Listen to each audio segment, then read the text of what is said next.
it's Carrie. You're watching Joy in My Keto Journey. And tonight I'm inviting you in to Mama's Kitchen. Cooking over here tonight and making a quick dinner, and just thought, I should film this because this is one of our faves, and literally we will be eating in 20 minutes. So it's a really, really good one if you've had a crazy day and you just really want a yummy fish dinner. This is one that even my daughter, when she heard that this is what we were having tonight, said, please, can you make one for me too? So it's definitely a favorite. It's pecan encrusted halibut steaks. So, and we're gonna just have a little bit of broccoli with some butter with it. So come on in and let's get started. Okay, so I'm gonna flip my camera around and just point out a couple of things to you. First of all, I wanted to point out the pans that I'm using. These Tefal pans, we actually got these at Costco. I have a same set. There's like 3 sizes for like 25 bucks, something like that. And they're great because they're easier cleanup than using a cast iron skillet, because for this recipe, we're going to start on the stovetop and just brown the fish on one side with the nuts on it, which I'll show you. Flip it over, and then this goes in the oven for 10 minutes, and that's it. It's that easy. So I wanted to first of all point that out. But where I'm starting, we've got halibut steaks here, and I'm going to, you know me, I love adobo, so we use adobo on everything. So I'm going to adobo both sides and some fresh ground pepper on both sides of this fish. And then I'm going to dip it in egg, and then dip it in, well, not dip it, I'm going to press these nuts into the fish.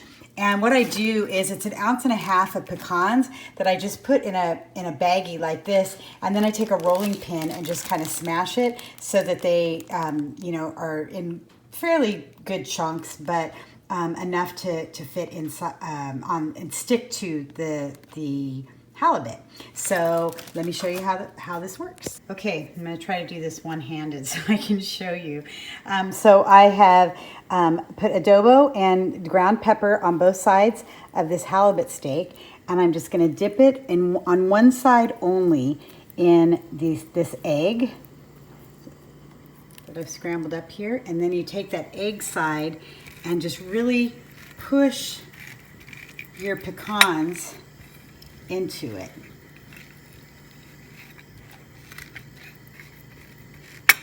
Now, if you don't get all of them, it's okay, because you can just pour them in the pan and cook them with it and pour it on top. Like, they don't have to all be in, but you kind of get an idea. See how they are on the bottom?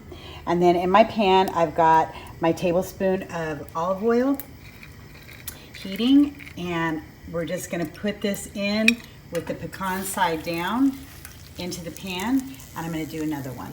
Okay, so you can see I've got both pieces of fish in there.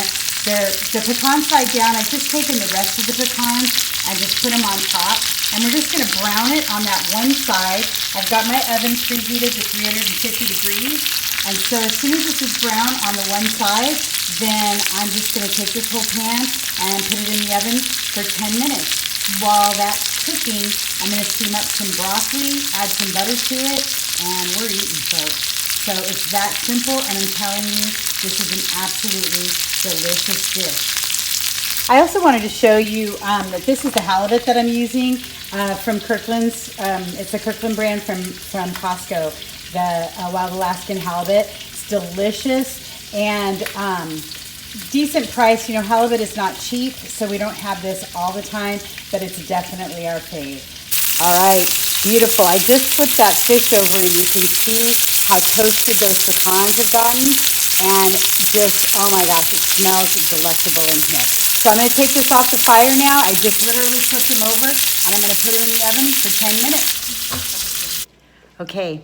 For my broccoli, I just literally have a steamer basket. You can kind of see over here. Put a steamer basket with a little bit of water in the bottom of the pan and threw some fresh broccoli on. I'm steaming it. It should take no longer than the fish is taking. And so as soon as that fish comes out, we'll plate it, and I'll show you the finished product. So excited, it smells delicious. Okay, there goes my timer. Let me turn it off. And one thing I will caution you about, this is hard to do with one hand, is make sure you're careful with these pans because it's not something you would typically put in the oven or think about putting in the oven. That once it's sitting on the stovetop, there's been several times that I've gone to grab the handle with my hand without the pot holder and burn myself. So be sure that you're careful about that. But look at that. I mean, does that look delicious or what? All right, so there's the finished product. Delicious. Again, this is one of our faves, and we're eating in 20 minutes, people. So you can eat healthy in under 30 minutes. This is Carrie. You're watching Joy in My Keto Journey. Have a good night. Bye. Bye. Hey, if you want this recipe and over 100 more yummy keto recipes just like it, make sure you click the little down arrow that's just below this picture on the right-hand side of your screen to open up the description box, and you'll be able to click on the link to my website where you'll find all these recipes and more. Thanks for watching.